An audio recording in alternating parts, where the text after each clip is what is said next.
જરા સ્ટોક સમજાવી દો, કયા કયા સ્ટોક્સ આજે ફિલહાલ તમારા રડાર પર જોવા મળી રહ્યા છે, કયા કયા કાઉન્ટર્સ રેકમેન્ડેશન તરીકે લાવે છે સર?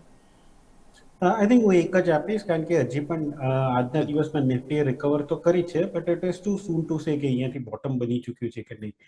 આઈ થિંક માર્કેટ થોડોક ફ્લુઇડ છે અને ન્યૂઝ બેઝડ જ ડિરેક્શન ચાલી રહી છે. એટલે ક્લિયરલી અત્યારના ફંડામેન્ટલ્સ છોડી ને પોલિટિકલ જે સિચ્યુએશન્સ જે છે, જીઓપોલિટિકલ સિચ્યુએશન્સ એના ઉપર જ રિએક્ટ કરી રહ્યું છે. બટ ગ્લેનમાર્ક ફાર્મા જે છે એ મારા રડારમાં આવ્યો છે, કારણ કે છેલ્લે આપણે સપ્ટેમ્બર, ઓક્ટોબર ને સપ્ટેમ્બરમાં 2025થી જોઈએ તો 2153, 2116નું એક બહુ સ્ટ્રોંગ હર્ડલ હતું. 3 વાર એને એ હર્ડલ પર આવીને ફરીથી પડ્યું છે.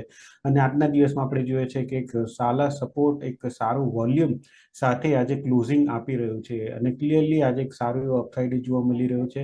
આ છેલ્લા 6 મહિનાનું એક હર્ડલ જે હતું એ ક્લિયરલી એને બ્રેકઆઉટ આપ્યું છે. એટલે મારા વ્યૂમાં આજે મને લાગે છે કે આ જે મોમેન્ટમ છે એ કન્ટિન્યુ રહી શકે છે. 2250 થી 2260 સુધીનો પણ ટાર્ગેટ રાખી શકાય છે. સ્ટોપ લોસ આજના દિવસનો જે લો છે 2130 કે 2140 એ રાખી શકાય છે. તો 2260 2280 ના ટાર્ગેટ માટે ગ્લેનમાર્ક ફાર્મા બાઇંગની રિકમેન્ડેશન છે. ઓકે, સો ગ્લેનમાર્ક ફાર્મા સર તરફથી આજની રેકમેન્ડેશન બનતી જોવા મળી રહી છે. તમે નજર રાખો, બહુ જ જબરદસ્ત ચાર્ટ્સ આજના લો જે બનેલા છે, તમે એ 2130 ચેન્જ કરજો સ્ટોપ લોસને. 2130ના સ્ટોપ લોસ બની રહ્યા છે જે આજના લો રહેશે, અને સાથે સાથે ત્યાં ટાર્ગેટ્સ જે છે તે બ્રિલિયન્ટ આગળ જતા જોવા મળી શકે તેમ છે.